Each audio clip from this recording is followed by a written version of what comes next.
now try to give my children advice. That's why I don't give my children advice. I say, so how do you feel? Yeah, what do you want to do? What do you want? How do you feel? How do you feel about that? Yeah. Rather than saying, I think you should. Yeah. That's my experience. And I won't take my experience and try to put it onto my children. Sometimes as mums, I know in this day and age, you put your kids into all sorts of things, singing, piano, Yeah. and nothing wrong with that. And like I also put my kids in that, but I'm always mindful. I'm like, am I doing this because it's my dream? Yeah. Or Or is my it daughter's them? dream? Correct. Yeah.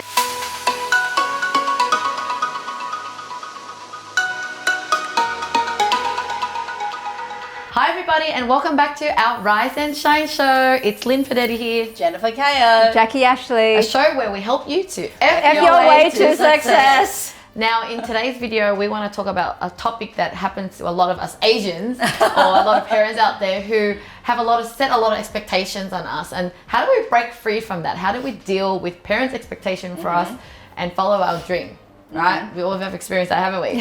But anyway, before we do that, let's do a bit of a game, not all questions. I love games. So people get Questions. to know us. Oh. They can relate. All right, this time you go first. Actually, this is really easy anyway, but you know, we all love our phones and apps. So I'm curious to know what are your top 2 apps that you go to on your phone the most? Oh, geez. Oh, well, Facebook. And WhatsApp. Because we're on WhatsApp. We're messaging a lot. Messaging a lot. How about you? What do you? Me is definitely the WhatsApp because of us, and then of course WeChat because of my Singaporean friends. WeChat. For me, I'm all about productivity, so I actually love Calendar? my reminder and my calendar. Yeah, I was going to say The that. first thing I do is The check what's Google on Calendar. my reminder, or I'm always adding things to my reminder list and then checking what's going on in my calendar. And then, so that's really interesting. Oh. Anyway, love to hear what is your top 2 apps that you go to, that you need. You can't live without. It's like your go-to every morning when you wake up. What do you actually go to first? The first 2 apps. Yeah. Good. Anyway, so let's talk about dealing with parents' expectations. So for yourself, you know, what did your parents expect of you? Actually, you know what? My parents weren't the traditional type where you had to be an accountant, lawyer, doctor. You know, I think my parents kind of knew that what type of person I was because I wasn't inclined way to go that way.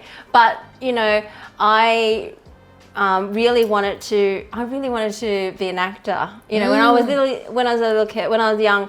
However, you know, I did get, you know, my parents saying, oh yeah, they're going to make money and so I didn't end up going down that road. What I ended up doing instead was my next thing that I really loved was hospitality. So I followed down that route, and my parents were actually quite okay with it. Lucky you know, I think they realized, well, yeah, she's not going to go that way anyway, so I might as well focus on my second or my third child. They still have hopes for my brother and their sisters. I reckon you would have had a lot of expectation being your age. Okay, so someone being in my 50s. So being in my 50s, obviously, you know, I was young a lot, you know, sooner than you guys were, like many years ago. My parents, let's put it this way, my parents, like all parents, of course, you know, when they give birth to this child, they imagine this child's going to be creating some amazing stuff, leaving footprints in society, whatever it is that we're creating. But the funny thing is that even though they think that, most of them would actually still resort back to, oh, I wish. They have this wish list. I wish my child could be a doctor, a dentist, accountant, a lawyer, or pharmacist. It's prestigious. Because then I can then have bragging rights with my friends. It's like, hey, my daughter is a doctor, my son is a da-da-da. So it was actually, sometimes I don't know whether it was for bragging rights or maybe just justify the fact that, you know what, I've done a good job. I am a good parent. That's why my child can be this person because it's successful. I don't know the reason behind it, but if you do, please let me know. However, for me growing up was very much like my parents kind of look at me and kind of go, okay, well, she's okay, but let's invest in the next child because the next child, it's like a process of elimination. I know. It's like my sister Diane and I were like very close together. There's, you know, like a year apart or 2, and then so my parents like looking, and so we're always doing things together. So as soon as I saw one that was like doing really well, and then the other one's like, so it's like later on. Yeah, so it's like, oh, you're down the, you know, I was like that. The other side, but Diane, you're to the right. Jennifer, you're on and then the left. put more effort Oh, in. they put more effort. And then they pay more attention to her. So immediately she becomes the trophy. The trophy child, the one that they lead with when they talk about their conversation, the one that they, I think, secretly proud of, the one that and she's amazing looking, which is which is like she ticks all the boxes. So it was okay. So I think for them it's like, oh, okay, I have one that ticks all the boxes, and the other one's okay. So when you have a lot of children, you have choices. Yes, you have choices, right? Bad one, you can come What to a good one. So I guess my parents have always emphasized on study, so they're always like, they always make me feel really dumb, like, oh, you're so stupid, you're this. So I've always been, I guess, like I try to study hard. And but I was more of a lazy type. Like I'm quick at learning, but I don't put a lot of effort in learning. But still, I kind of rank well in my studies.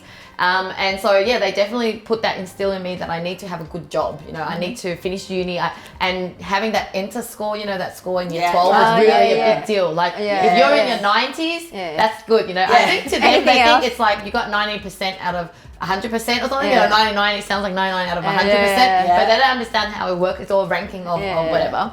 But so it was really important for me to have to get past 90, and I did get past 90 to get a car. And get a car. But then after I got a car, they started making me feel guilty. Like, I got you a car, blah blah blah blah. Oh, really? So then I was just like, you know what, have your car. But definitely, like, I knew that that's what they want, so I tried my best to still do it. But of course, I rebelled. I had a kid at 20. So the first thing they were worried, oh my God. Not what they want. Yeah, you're going to quit uni, you're going to be a bum, you're not no husband, having a kid at 20. That's not what no study, no nothing. And so definitely I knew that, I did choose the wrong relationship. I'm not going to let my parents win in that I guess they're guessing that I'm going to fail now in my career, but I didn't. So I ended up, finding a good job and all that. But definitely when I started a business, they were also like, are you crazy? Why are you starting a business? What are you even doing anyway online? They don't understand. Until this day, I think my dad still has these remarks like, without her husband, she's nothing. I'm like, So I've always had tough parents, right? They just always dig at me, and I think that's the motivation that gets me to like push hard. But I'll tell you a funny story. When my sister got really high score, I think she got 99 something, whatever, she had the choice of kind of being like, I think doctor or lawyer or something, and my dad was upset that she didn't choose doctor, like she was like, I'm like thinking, you've got a good, it's good that she's got that score and she's choosing one of a good career anyway, and yet he was quite upset at which career it was. Because it affects his bragging right. Because for him to go and brag, my daughter is a doctor. But they're both like, still high score, still good career. But see, Asians or parents, sometimes if you don't watch it, they will dictate everything about your life. It's because they're living through you. Okay, well, interesting enough, I didn't get a high score in my high school. But what happened was because I was parents, I did look like I was studying hard, but actually I wasn't studying that hard. Until later, actually, I did really, really well in my uni. But what happened was, what actually motivated me, and that's why people say, oh, you're so motivated, it's because of that, I actually wanted to prove them that I can do well. So in everything that I did, I always made sure that I was actually doing the best at what I did, and that's why. But the thing is, right, every time I had changed my role or I got promoted or something, the first thing I'd experience, like, and I'm not sure your parents did this, but it was like, oh, congratulations, you did so well, I'm so proud. It's like, oh, so how much did you get paid? Or, They're very straight onto the money straight away.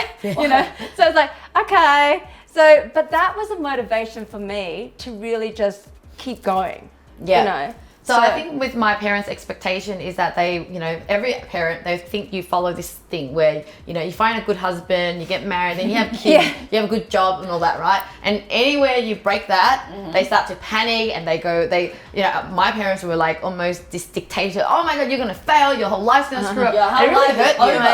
And even said that I would never find another husband who would love me, and if I did, they'll have baggages. So if you just listen to your parents' I guess projection of your life and expectation, and you're gonna just be miserable. At least no matter what I did, I followed my heart. I was always like, I'm gonna start a business. I know it's hard, but I'm gonna get there. Or, all right, I had a kid. Who cares? I'm gonna have, or I'm gonna get married. But after you follow your heart and you prove them, not that you do it to prove them wrong, but just to know that you can do it your own way. It is so satisfactory. Your parents will turn around and actually respect you and go, wow. Like, yeah. you know, and you even open their eyes up to the possibility. Correct. Yeah. Because the reason why they set expectations and control is that they actually don't know any better, and they kind of think you should do this because they think for you. Exactly. Yeah. That's the best for you, you know, but they don't realize. But I think all things they think about, I mean, let's put it this way, all parents have the best of intentions, okay? So I always say that, and I will always acknowledge that, because I definitely know my parent has it, and I know that I have it. So, but in saying that, whatever they're sharing, that their experience that they think is right, is actually based on their life experience. So, you know, if you actually want to wind down, and it only made me realize much later that I was thinking, oh man, if I was really to listen to my mum and dad's advice on what is right, I should live like 30 years ago, you know, when they were younger. You know, I'm 30 years behind, and like now I try to give my children advice. That's why I don't give my children advice. I say, so how do you feel? Yeah, what do you want? What do you want? How do you feel? How do you feel about that? Rather than saying, I think you should. Because that's my experience, and I won't take my experience and try to put it onto my children.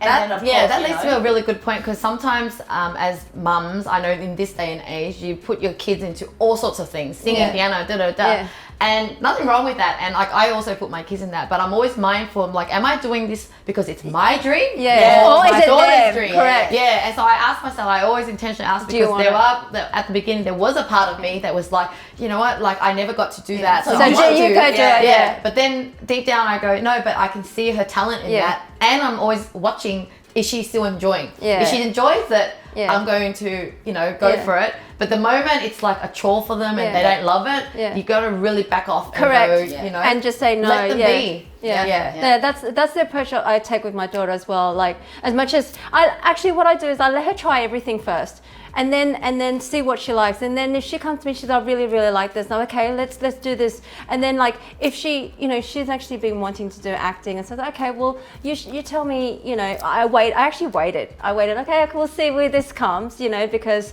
I'm putting you in acting classes, but is it really you wanting, or are you just hearing other people?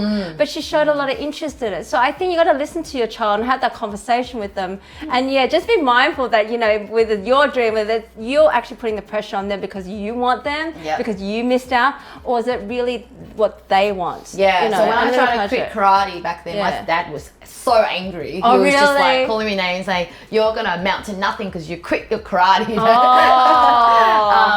so I want to make sure now that whatever I do, it's just like, it's not he was so attached to my thing that I was doing when it should be my choice. Hey, I'm doing karate, not you. It's interesting because some parents do get attached to their child. They're even more invested in it than the child. Let's say they take the child to piano and the child's not practicing enough, or they want the child to up to grade and whatever. They get so attached more emotional. When you find that, I find that when if you're the parent and you're getting more emotionally attached to your child's activity than your child, then maybe it's time to back off.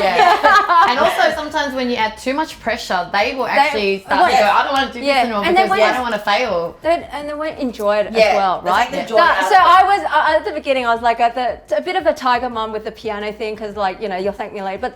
But then I realized, actually, you know, you can get your child to play consistently every day, but you don't necessarily have to follow all those particular exams. Get them to learn music that they love, or songs that they love, so you can make it fun, and then they actually enjoy it as well, right? So having that balance. I don't even remind my daughter to practice piano because she goes there. I know the teacher told her to do homework. She's not doing it. Well, it's not my problem. Like, it's like I want her to learn the skill of independently.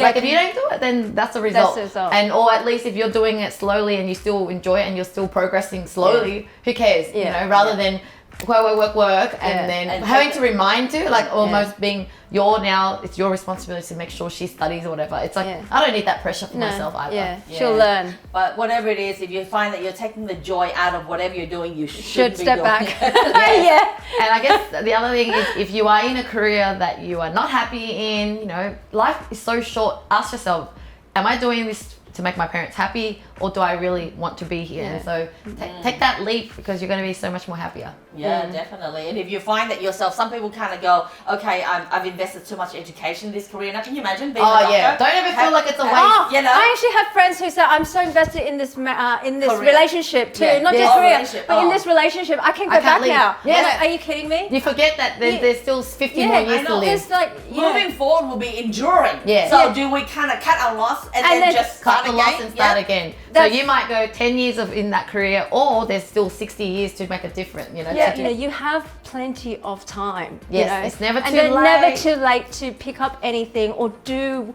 anything that you want to do. You just want to make sure that you want to do it, and it's for yourself to do it for you, and not for anyone else. Well, that's it, guys. Thank you so much for watching. Hope you've enjoyed the content today. So check us out and subscribe to all our channels and follow. Anyway, thank you so much. It's Lynn here. It's Jennifer 𝐾. Jackie, Ashley. See you next time. See you, bye.